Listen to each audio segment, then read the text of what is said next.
It can be so frustrating, but let's be honest, we've all been there. The prospective client who's just going nowhere. So like you start talking to the client and there's a connection. It seems like they're interested. You feel that connection with the person. And you talk about whatever business you might do together, you make your offer, and then the conversation just fizzles out. Maybe they ghost you. Maybe they're just, they say they're just not ready to move forward.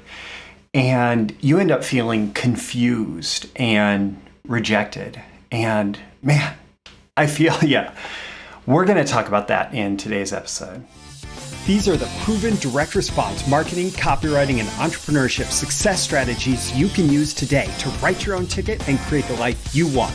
I am Roy Furr, and this is Breakthrough Marketing Secrets. Now, here's today's breakthrough. All right, today's sponsor, before we dive into the main topic, is the Launch Your Client Business free mini course. Check the link in the description. It's the Launch Your Client Business free mini course. And this mini course, lays out a foundation for a successful client business and client getting system. And if you follow the process, the procedure in this course, you are much less likely to end up dealing with these going nowhere clients.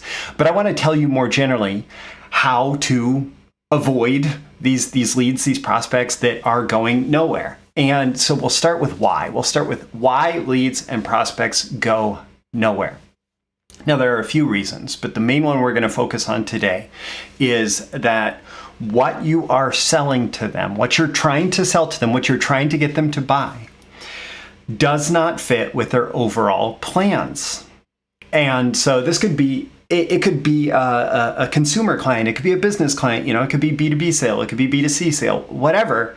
If you're selling something that doesn't fit with the overall plans of your prospect, they could actually like what you have, they could believe in what you have, but they could decide, it's just not a fit for me. And there's all sorts of reasons why it doesn't fit their overall plans, why it's not a fit. So like your style, whatever your style is, right? And this could be, I'm not just talking about like fashion style. I'm talking about, for example, so many of my subscribers are copywriters. So is your copywriting style just not a fit for them? So they have plans to go in one direction, your style is a different direction. Okay, not a fit. It could not be a fit just in terms of timing, calendar, right? Like they could have other things on their calendar for the next 3 months that would preclude them doing business with you. They could have other things on their calendar for the next 12 months. Like it's, I've dealt with this situation where I've turned people down, and honestly, I've tried to be as honest as possible about this. Whenever I'm turning someone down for something like this, like, hey, it's not a fit, usually I try to be fairly direct about that. Not everybody will be. Another reason why it may not be a fit is it just might not match their current priorities. So they could completely believe in what you're doing. They could believe in, all sorts of things, but they could have already made a decision where they need to focus their time, their attention, their effort, their resources, their whatever on XYZ priority, and you're trying to get them to do LMNOP priority. And they're not going to do LMNOP priority, and so it's not a fit right now. And so if what you're selling doesn't fit their overall plans, you're going to run into a wall. Now, you may say, but they seemed like they would be such a good client. They're such a good prospect.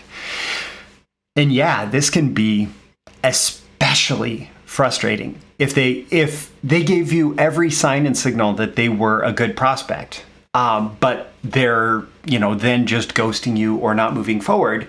Maybe they were nice to you. Maybe the conversations did go well, but then for some reason they still didn't move forward.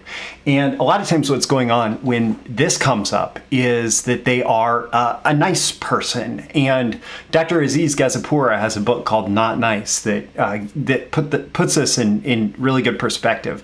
So like nice guys, nice gals, people who are people pleasers will be the absolute worst at this. So what'll happen is they'll struggle to tell you the truth. They will not be confrontational. And honestly, like, I'm trying not to be a nice guy, but I came up in this like nice guy mentality and like trying to be a people pleaser, not being good with confrontation, not being good with being direct. And it's tough for the person on the receiving end of that because it is fundamentally deceptive. And so you'll end up in a situation, for example, where they act really nice to you and excited to you when they're excited with you when you're in a conversation, but then they don't move forward because fundamentally the niceness is a deception to avoid their own inner like shame and feelings of rejection and all of that. And the experience that you end up having here is that you feel so optimistic because you have this like, oh, this person's a great prospect, a great potential client feeling, but ultimately they won't commit because they never intended to. They just tried to say the things that they thought would make you happy in the moment when there was the potential for a one-on-one confrontation to take place if they turned you down. When they were afraid of saying no, they treated you really nicely and you believed that they were going to move forward. But ultimately, this does lead to disappointment because at some point they're going to say no, either directly, like later they're going to come back and maybe in a less personal exchange, like email, they're going to say, yeah, you know what, we've decided to go in a different direction. Or they're just going to do that dreaded thing that happens so much in today's world, which is ghosting. They're just not going to respond to your messages anymore because they have not dealt with that inner urge to avoid conflict. They have not gained the confidence to say no if it's not a fit. Now, you are especially at risk for this if you are cold prospecting far and wide. Meaning, like, the less targeted your client offers are, the bigger the risk. If you do not have a really, really strong fit between here's the client that I'm targeting and here's the offer that I know fits with this client, like this client has this problem, this challenge they want to have solved, and my offer is the solution to that, then you're going to end up in this situation far more often. The people that just like mass contact people on LinkedIn or through whatever channel, right?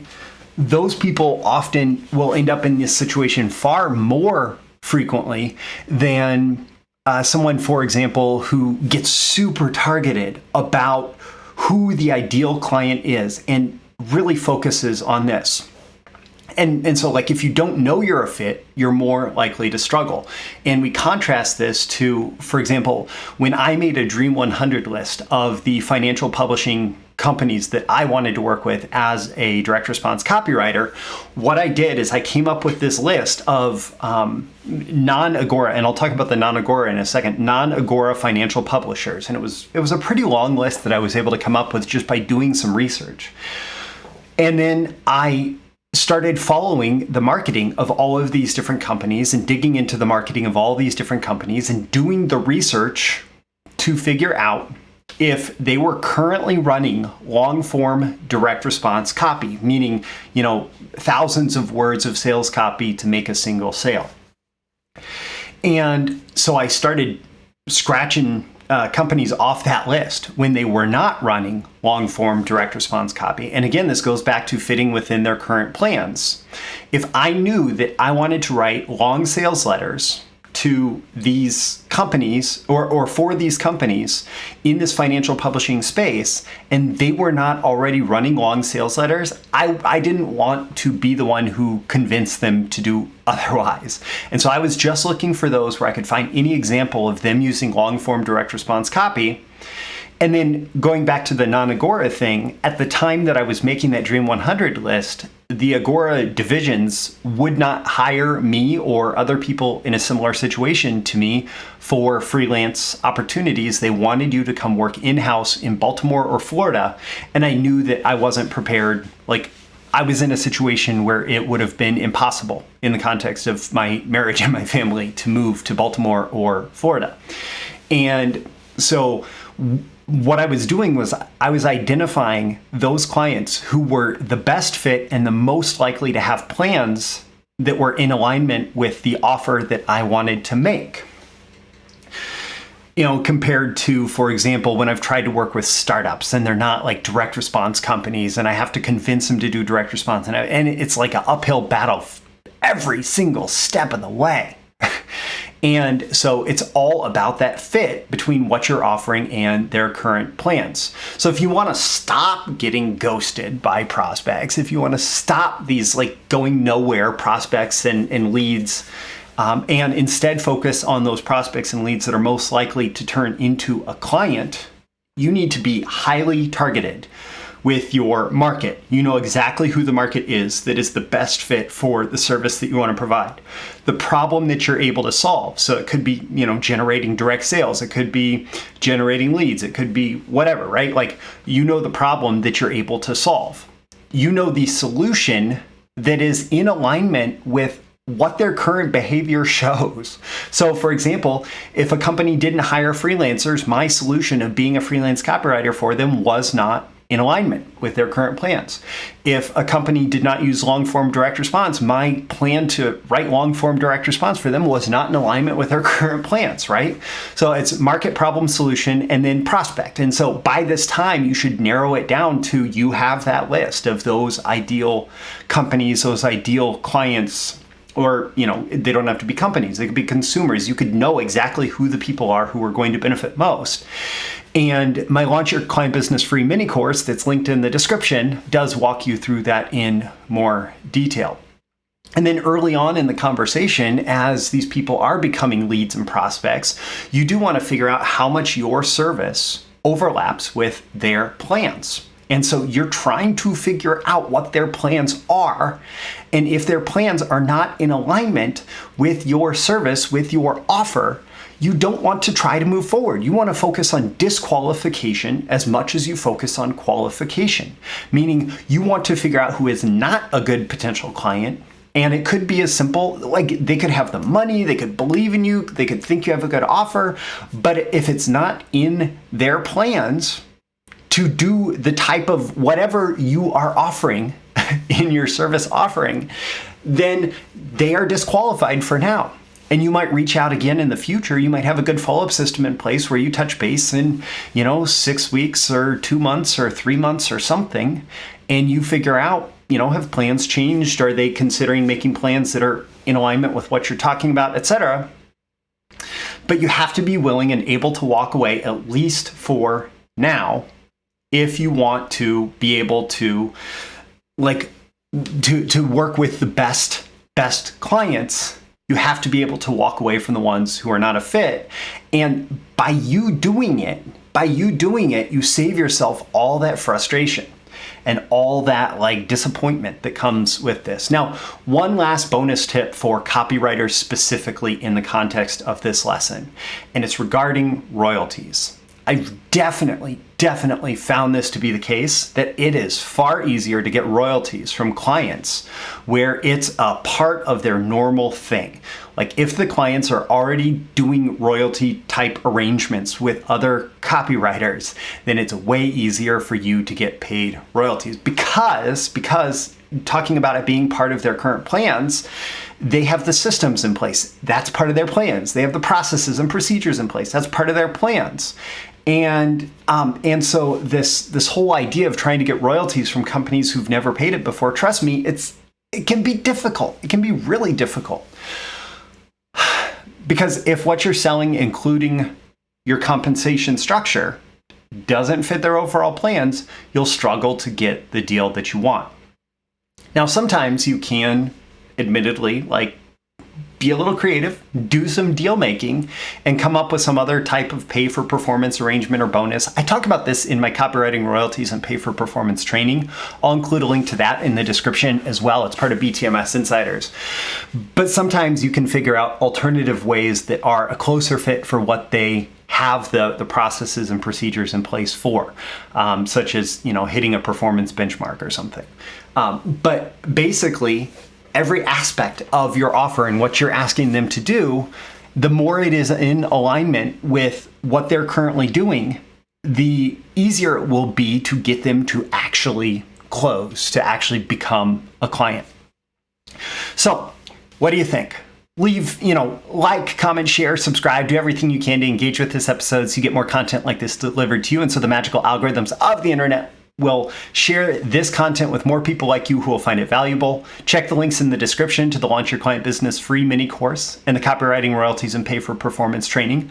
I'm Roy Furr. This is Breakthrough Marketing Secrets. Every day and every episode, I'm here trying to help you increase your marketing genius, and knowing which prospects are going to close and which ones are not is a very genius thing you can do as a marketer, as a copywriter, as a salesperson, as an entrepreneur, as someone who has to generate results with your marketing and your messaging. So I hope that you got that out of this, and I'll catch you again in the next episode. See you soon. Thank you once again for tuning in to this daily episode of Breakthrough Marketing Secrets. Remember, check out the links with this episode for even more value. Now make sure you like, comment, share, subscribe, and engage in every way you can to keep this show going and growing and delivering daily value to you. I'll catch you soon for your next big breakthrough.